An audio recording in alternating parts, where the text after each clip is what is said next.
दरम्यान या फेलोशिप परीक्षेतील गोंधळाचे पडसाद पुण्यातही उमटल्यात। सारथी, बार्टी आणि महाज्योतीनं घातलेल्या गोंधळाची चौकशी करून परीक्षा पुन्हा घेण्यात यावी अशी मागणी विद्यार्थ्यांनी केली आहे। या विद्यार्थ्यांशी बातचीत केली आहे आमचे प्रतिनिधी सागर आव्हाड यांनी।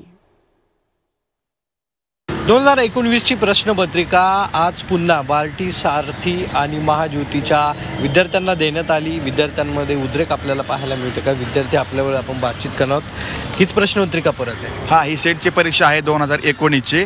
ती पुन्हा 2023 च्या PhDची सारथी, बार्टी, महाज्योतीची परीक्षा आज झाली। त्यासाठी त्यांनी 2019 ला परीक्षा घेतली सेटची, त्याचीच प्रश्नपत्रिका आहे। अशी सगळे 50 चे 50 प्रश्न टाकलेले आहेत। विद्यापीठचा आज भोंगळ कारभार उघडकीस आलेला आहे।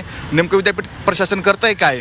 त्यांना काय सरकार पैसे देत नाही का नवीन प्रश्नपत्रिका काढायला, किंवा यंत्रणेला सरकार काय मानधन पुरवत नाहीये का? ह्यांचा आळशीपणा आज उघड झालेला आहे आणि PhD करणाऱ्या विद्यार्थ्यांच्या भविष्याची विद्यापीठाने खेळ केलेला आहे। आमच्याकडे 8च दिवस हातामध्ये होते आमच्या, त्यामुळे आम्ही फक्त असा अभ्यास करताना फक्त मागचे क्वेश्चन पेपर सॉल्व्ह करत होतो। त्यावेळेस जेव्हा हा पेपर हातामध्ये आला, जसा पेपर आहे, क्वेश्चनचा क्रम सुद्धा चुकीचा नाही किंवा खालीवरती नाहीये। सरकारचं डोकं ठिकाण्यावर आहे का?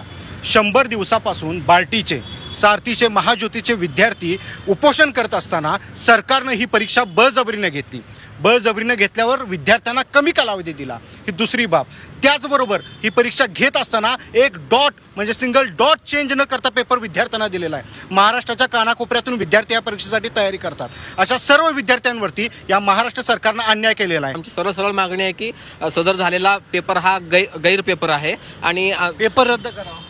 पेपर रद्द तर केलाच पाहिजे, कारण त्यामध्ये बघण्यासारखं असं आहे की 19 आलेला पेपर 100 प्रश्न जसे तसे चेंज झाले, सेम टू सेम आले म्हणतात, डॉट पण चेंज झाला नाही त्यामध्ये। व्हिडिओ जर्नलिस्ट नितीन सांबोरसह सागर आव्हाड, जी 24 तास।